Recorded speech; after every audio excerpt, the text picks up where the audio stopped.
Hello दोस्तों, मेरा नाम कार्तिक है और आज हम एक स्ट्रेटेजी के बारे में बात करेंगे जिसकी वजह से एक बंदे ने सिर्फ कुछ ही टाइम में $100 मिलियन से ज्यादा कमाए। आप इसको अपने बिजनेस में कैसे इस्तेमाल कर सकते हो इस बारे में भी जानेंगे। अगर आपको बिजनेस में इंटरेस्ट है तो भी आपको इससे काफी कुछ सीखने को मिलेगा। तो चलो शुरू करते हैं।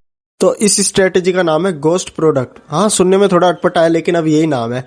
इस स्ट्रेटेजी के अंदर सेल्स के सारे रूल काम नहीं करते, क्योंकि सेल्स में मेजर क्या रूल होता है कि थोड़ा बहुत झूठ बोलना पड़ता है, लेकिन इसके अंदर ऐसा कुछ भी नहीं है। इसके अंदर सिर्फ सच बोलना होता है, लेकिन सच को किस तरीके से बोलना होता है ये जानना सबसे ज्यादा जरूरी होता है। तो होता क्या है, जिस बंदे ने इसका इस्तेमाल करा था तो वो जिम में काम करता था, तो वो सर्विसेज देता था जिम के अंदर। उसने फिर सोचा कि सप्लीमेंट भी देना शुरू करते हैं, तो उसने सप्लीमेंट देना शुरू करा।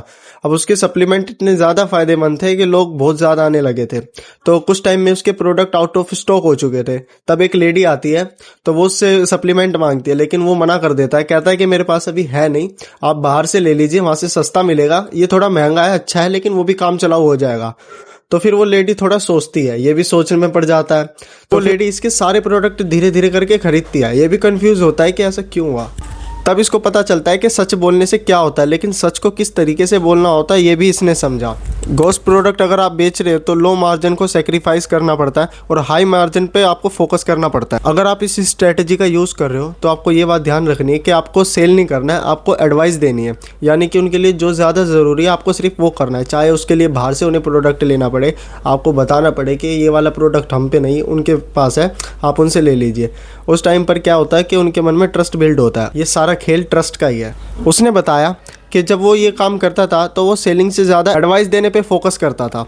उसने एक एग्जांपल दिया कि उसके पास एक बंदा आया था जिसने कहा था कि मेरे को ना कॉफ़ी पीने की बहुत ज़्यादा आदत है, मैं इसको छोड़ना चाहता हूँ और ये सप्लीमेंट लेना शुरू करना चाहता हूँ। तो उसने बताया कि ना किसी भी आदत को अपनाना जो कि काफ़ी मुश्किल होता है, लेकिन अगर आप कोई पहले से आपकी आदत है उसमें कोई नई आदत ऐड करते हो तो वो काफ़ी ईजी हो जाता है। तो उसने पूछा कि आप जब कॉफ़ी पीते हो, कॉफ़ी पीने से कुछ टाइम पहले आप सप्लीमेंट को अपने पास रख लिया करो, जिससे क्या होगा, कॉफ़ी पीने की जगह आप सप्लीमेंट 1 दिन लोगे, 2 दिन लोगे, धीरे धीरे करके ये एक आदत बन जाएगी आपकी और कॉफ़ी की जो आदत है वो छूटेगी। जब आप एक बार एडवाइस देने शुरू कर देते हो तो एडवाइस के बाद एक टाइम आता है जिसमें आपको उससे समझाना होता है, बिना बताए समझाना होता है कि आप उसे फोर्स नहीं कर रहे हो, फैसला उनके हाथ में, चाहे वो ले या ना ले, लेकिन आपको उसे एक दोस्त की तरह बताना होता है ताकि उसका ट्रस्ट आप पे बना रहे। अगले पार्ट में वो बताते हैं कि कस्टमरों के बजट को किस तरीके से हैंडल करा जाता है। तो उनके पास एक कस्टमर आता है, वो कस्टमर बोलता है कि मेरा बजट अभी टाइट है, आप इसे कम रेट में दे दीजिए। तो वो एक स्मार्टली जवाब देते हैं। वो बोलते हैं ठीक है, मैं इसका प्राइस कम कर देता हूँ, साथ में जो इसमें ज़्यादा ज़रूरी है उसे छोड़ के 1-2 प्रोडक्ट मैं घटा देता हूँ, जिससे आपको अपनी डाइट पे ज़्यादा फोकस करना पड़ेगा ताकि आप जल्दी वेट गेन कर पाएँ। इसी चीज़ को वो इतने स्मार्टली और इतने प्यार से बोलते हैं कि सामने वाला भी बोलता है कि ठीक है, आप इसे ऐड ही रहने दो, जो भी प्राइस है मैं दे देता हूँ।